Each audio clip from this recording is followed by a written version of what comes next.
Mr. Chair. Yes, Senator With the Marcoleta. permission of Senator Bryce, nung nag-testify ka sa House, matibay yung salita mo na si Miss, ano pangalan? Mina po. Mina, ay magdadala ng pera sa proponent.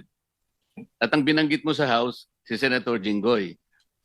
Di ba? Sa House. Your Honor, nakalink lang po na ang pakilala kay kay Ma'am Mina and Ma'am Beng is staff po ni Sen Jinggoy, pero hindi po specifically sinabi ko na yung proponent is para po kay Senator Jinggoy. Ayun, malinaw ngayon,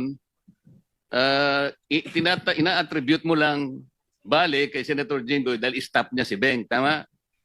Hindi po, ibang projects po yung sinasabi ko na nakatag po kay Senator Jinggoy, hindi po yung specifically noong 2022. O iba na naman ang sinasabi mo. Ito munang isa-isa lang. Nag-iba ka na naman ng ng salita. Excuse Sa me, House, Senator Marcoleta, with the indulgence of the other members, we are suspending the one follow-up question because of the sensitivity of this issue. Okay. We want to resolve this and get to the bottom of this. So, with your indulgence, baka pwedeng suspend natin yung one follow-up question.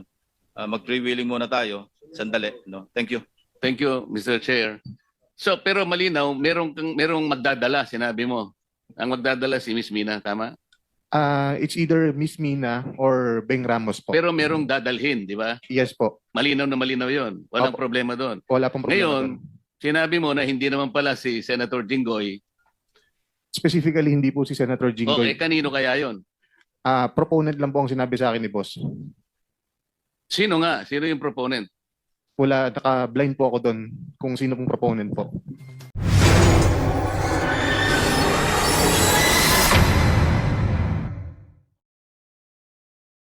Ko muna si Miss Mina Elampar Jose. Unang-una, kanina lamang ako nabigyan po ng kopya ng inyong sinumpaang salaysay. Meron lamang akong ilang katanungan upang malaman ng taong bayan ang katotohanan sa likod ng kasinungalingan ni Bryce Hernandez laban sa akin. Okay? For the record, ano po ang kumpletong pangalan ninyo? Your Honor, if I may, can I have please a short statement? I hope you will not deduct it from my time. Oh, hindi. Kasi yung responses hindi kasama. Go ahead, please.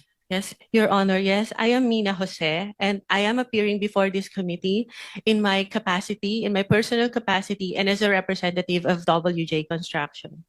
I came before this committee with humility and respect to share the truth.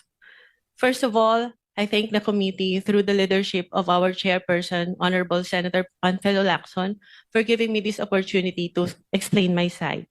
Today, I wish to clear not only my name, but also the name of WJ Construction and those personalities who have been unfairly dragged in this controversy. I wish to clearly state first that to the best of my knowledge, Beng Ramos is not and have never been a staff of Senator Jinggoy Estrada or any senator or congressman. I have known her only as a staff of the Blue Ribbon Committee, particularly the Broom. And as far as I know, Beng is a dedicated government employee who has never been involved in any controversy, especially in this anomalous flood control projects that Ade Bryce mentioned in the congressional hearings. And as for myself, I speak from the depth of my heart that I have never engaged in any illegal activity. I have never given nor received any money from any public official or government employee, including this Mr. Bryce Hernandez. Thus, I strongly deny his accusations, the baseless and malicious accusations he threw against me and WJ Construction during the congressional hearing. WJ Construction, which my partner and I have devoted decades of honest work to build, has always stood on the strength of its good reputation. We have completed numerous private and government projects, no ghost projects, no substandards. Our clients can attest to the quality of the work and the integrity with which we conduct ourselves. Everything I know and all that I can share in this hearing, to the best of my knowledge, have been fully narrated in the affidavit that I have submitted to the committee. I am here today to affirm those truths to defend my integrity and to stand firm for the good name of WJ Construction, which represents not only my family's livelihood, but the honest labor of the many people who have worked for us. I'm sorry, Your Honor. So emotional. Thank you so much.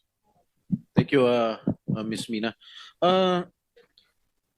Itong affidavit dated September 17, ito ba'y malaya mong ginawa at walang nagpwersa o nananakot sa'yo para gawin ito? Wala po, Your Honor. Actually, I made the narrative myself and just asked my lawyer to please prepare it in a legal format. Okay. Kayo ba nangongontrata sa DPWH? Yes, Your Honor. Alright. Ang WJ Construction ay negosyo nyo. Tama po ba? Yes po. Kailan kayo nagsimula magnegosyo?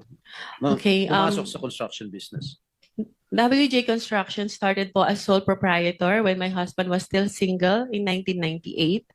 And tuloy-tuloy lang po yung kanyang paggawa ng projects in both private and government projects.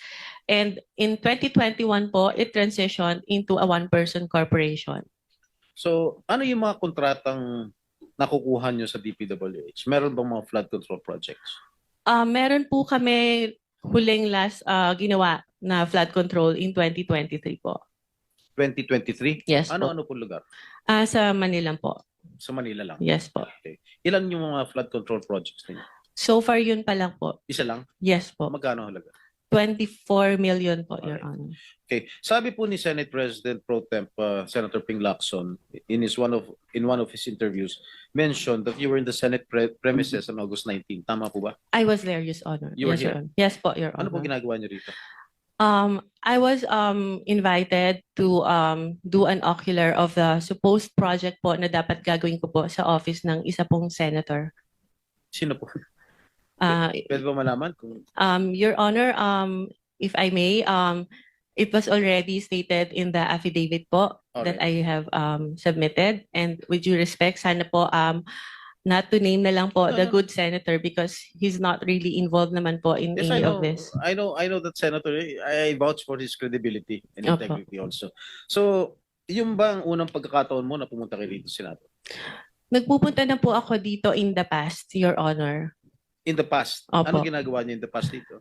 Matagal na po yon nung senator pa po yung ninong ko, si Joker Arroyo. Kasi po bumibisita po ako sa kanya and yung mga kaibigan ko po sa Broome. So, sino-sino yung mga pinupunta? Senator niyo? Jinggoy, in fairness to all the senators, not only those present here, I would suggest that Ms. Jose or Mrs. Jose should identify kung kaninong office siya nagpunta. Okay, Senator Erwin Tulfo po. Ano po naging sadya niyo sa office niya? Meron po kasing problem yung terrace ni Senator Erwin na binabaha po siya lalo po pag umuulan. So ako po yung na-refer na contractor nung staff niya na kung pwede po tingnan namin gawa ng solusyon and mag-suggest po kami sa kanya. Yes, Mr. Chair. With the permission of Senator Estrada, With the permission of his name Senator. has been mentioned. I think we owe it to him. No? Mr. Chair, the only time that I learned of the Double J construction was through a staff of mine na recommended me this group to fix my veranda on the 5th floor, Mr. Chair. But when upon learning her name was mentioned by Engineer Bryce, we immediately requested to cancel all contracts with WJ, where I specifically ordered to terminate our office refurbishment project with WJ. And also, that was on September 9, Mr. Chair. And then on September 11, I issued another memo asking for an incident report to all concerned employees, specifically the friend of the WJ Construction, Mina Jose. And on September 18th, I passed an internal policy for gate pass and visitors pass requests na wala po muna kami tatanggapin ng mga bisita because of that. Mr. Chair, this representation is willing to submit all the documents. The memo stated dated September 9, memo September 11, memo on September 18, and of course the drawing submitted by Ms. Mina Jose for the refurbishment of my veranda on the 5th floor. Also, some contracts we're willing to submit for in this committee, Mr. Chair. Thank you. Mrs. Jose, meron pong sinabit sa aming opisina yung Director General CCTV footage. So gusto ko lang malaman din para sa kaalaman ng lahat. Bukod sa opisina ni Senator Erwin Tulfo, saan po pa kayo nagpunta? Meron pa po akong pinuntahang office. At sabi ko nga po, may mga kaibigan po ako sa Broome na tinext ko na papunta ako ng Senate and I want to see them. Can we plus on the screen yung footage, yung CCTV? Linawin mo yung broom. Ano yung broom? It's the Blue Ribbon Oversight Yes, Office hindi alam- Management, hindi alam Your ng Honor. public. Masusundan na lang natin ito, no? Ano, sa third floor na ba ito? Doon muna sa ground floor. August 19. Yeah. August 19, correct.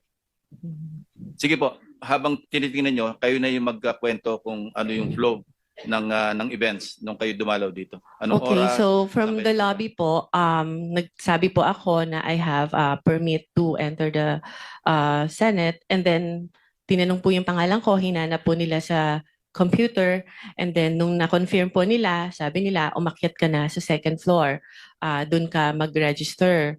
So pag akyat po, nakikita nyo po, meron pong separate na bag and body scanner where yung mga guests po dapat mag-pass through muna doon. After po noon, pupunta po sa logbook area, ilalag nyo po yung pangalan nyo, yung phone number nyo, taga saan kayo, and kung saang office kayo pupunta. And hitingnan po kami ng ID to verify kung kami po talaga yung nasa list. And that's what I did, Your Honors.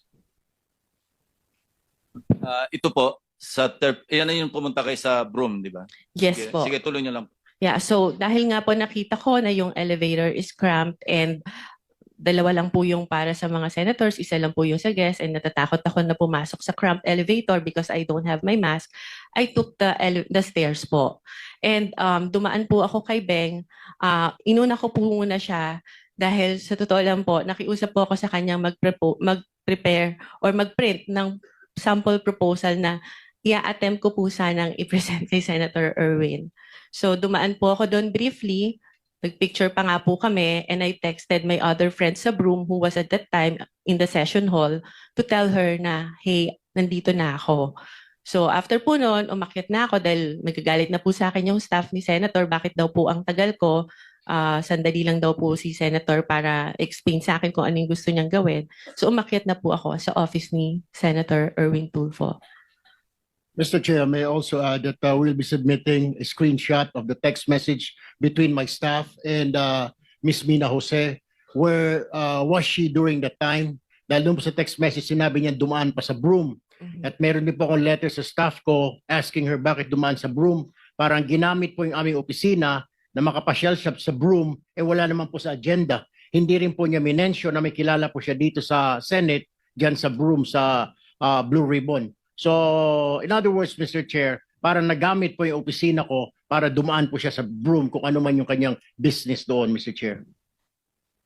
My apologies, Your Honor, if that appeared that way. It was just my intention to see my friend, especially when I heard that Beng is suffering from cancer and I haven't seen her in a long time. So I thought it was an opportunity for me to also visit her. Mr. Chair, the question is, you should have told us na may kaibigan ka under investigation. My staff even asked me, Mr. Chair, if you would remember and you lied.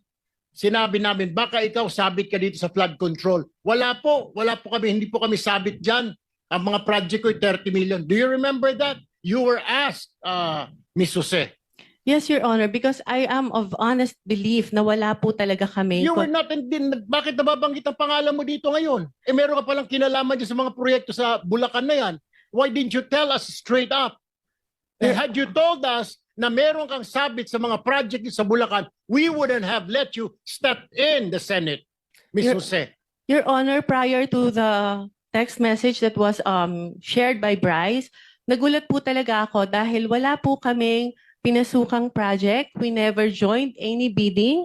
We never Mr. submitted Chair, any documents. hindi nga po Mr. Chair, sinasabi para lumalabas na isa ka sa conduit, isa ka sa mga sabit na nagdala ng pera, something to that effect, Hindi ko naman sinasabi na kasama ka sa proyekto, pero sabit ka sa problema sa flood control. You should have told us. You should have informed my staff na pumunta ka rito na dadaan po muna ako. How hard is that to say? Pakisabi kay Senator, dadaanan ko muna yung kaibigan ko sa Broome na may sakit na cancer. Why didn't you do that, Ms. Jose, Mr. Chair? Your Honor, I don't think Senator Erwin is privy to the conversation with the staff Yes, to yeah, whom I have mentioned before. Senator this- Erwin, please no. I think si Bryce was the one who made that assertion, Yes, Your Honor. implying that WJ/Beng Ramos ay magdadala ng obligation. Can you clarify that? Ano yung obligation na sinasabi mo? Yun po yung yung sa proponent po nung project na ibinigay po ni Boss Henry sa kanya. At yung regarding naman po dun sa pagdadala ng obligasyon, meron po akong follow up na magpapatunay na What exactly did you mean when you said nung nag-ano ka sa house, yung obligasyon? Ano yung obligation na yon? Pera? pera po. Para kanino? Lagay? Ano yung context ng obligation? Pera po siya para sa proponent. Ano ibig sabihin? Lagay para sa proponent? Yung advance po. Opo. Advance para yung sa parang proponent? bayad po para dahil nakuha na yung project na yun. Mrs. Jose? Your Honor, I don't know what he was talking about because the context of that message is about giving him documents for a supposed po dahil hindi natuloy na joint venture. If I may, Your Honor, in my affidavit, Wait for a while. Ano? And pag sinabi mong proponent, you were directly linking Senator Jinggoy, di ba? As the proponent. Ay, hindi Kasi po. minention mo yung Beng Ramos na sinabi mo, stop siya ni Senator Jinggoy. So Yeah. that was the implication. Pag sinabi mong magpapadala o ipapadala yung obligation sa WJ, Beng Ramos, and then nung tinanong ka, sino si Beng Ramos, stop ni Senator Jinggoy, di ba?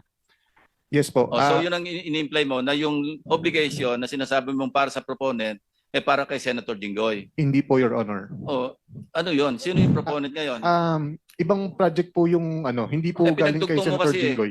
Anyway, sige, please continue, Mrs. Jose.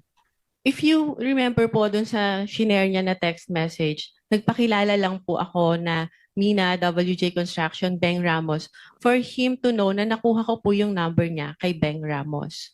And nag-usap po kami, nagpakilala ako as contractor, nagtanong po ako sa kanya kung ano po ba yung, to have an overview kung ano po yung mga projects na meron po sa kanilang district nung sinabi niya po na siya ay taga Bulacan. So nung sinabi niya po, Ito yung thread ninyong dalawa. Sige, tuloy mo lang. yes po. Nung sinabi niya po na mostly flood control, tinanong ko po kung ano po yung category na required nila. Ang sabi niya po, at least small A. Sabi ko po sa kanya, hindi po pala kami pwede because our flood control category is only small B. So baka hindi na po kami tumuloy. And he suggested po na pwede pa rin naman through a joint venture agreement, which is naman po normal na kalakaran sa construction, sa DPWH, na if you want to participate in a project na hindi ka qualify, you can do a joint venture with a license na qualified po doon. So our agreement was that, but sa kanya po, bibigyan kita, ipapakilala kita doon sa contractor na qualified, but all the expenses, sabi niya, for the processing of the joint license agreement will be for your account. So ako naman po nag-agree, no? And yun po yung conversation namin. Nasabi ko, sige, ipapadeliver ko dyan yung mga document through my staff. And I have to know pa po kung sino yung taong kausap ko. Kaya medyo, ano pa rin po ako medyo cautious pa rin po ako. I want my staff to go there para makilala po siya at kung sino yung contractor na sinasabi niya. Mr. Chair, may Mr. Chair? I interject? Mr. Chair? Yes, Senator With the Marcoleta. permission of Senator. Bryce, nung nag-testify ka sa House, matibay yung salita mo na si Miss, ano pangalan? Mina po. Mina, ay magdadala ng pera sa proponent. At ang binanggit mo sa House, si Senator Jinggoy. Di ba? Sa House. Your Honor, nakalink lang po na ang pakilala kay kay Ma'am Mina and Ma'am Beng is staff po ni Sen Jinggoy, pero hindi po specifically sinabi ko na yung proponent is para po kay Senator Jinggoy. Ayun, malinaw ngayon, ina-attribute mo lang balik kay Senator Jinggoy dahil stop niya si Beng. Tama? Hindi po. Ibang projects po yung sinasabi ko na nakatag po kay Senator Jinggoy. Hindi po yung specifically noong 2022. O iba na Na- naman ang sinasabi mo. Ito munang isa-isa lang. Nag-iiba ka na naman ng ng salita. Excuse Sa me, House- with the, Senator Marcoleta, with the indulgence of the other members, we are suspending the one follow-up question because of the sensitivity of this issue. Okay. We want to resolve this and get to the bottom of this. So, with your indulgence, baka pwedeng suspend natin yung one follow-up question. Mag-freewheeling muna tayo. Sandali. Thank you. Thank you, Mr. Chair. So, pero malinaw, merong magdadala, sinabi mo. Ang magdadala si Miss Mina, tama? It's either Miss Mina or Beng Ramos po. Pero merong dadalhin, di ba? Yes po. Malinaw na malinaw yon. Walang Opo. problema doon. Wala pong problema. Ngayon, doon. sinabi mo na hindi naman pala si Senator Jinggoy. Specifically, hindi po si Senator Okay, Jinggoy. kanino kaya yon? Proponent lang po ang sinabi sa akin ni boss. Sino nga? Sino yung proponent? Wala, naka-blind po ako doon kung sino pong proponent po. At yun na nga mga kababayan,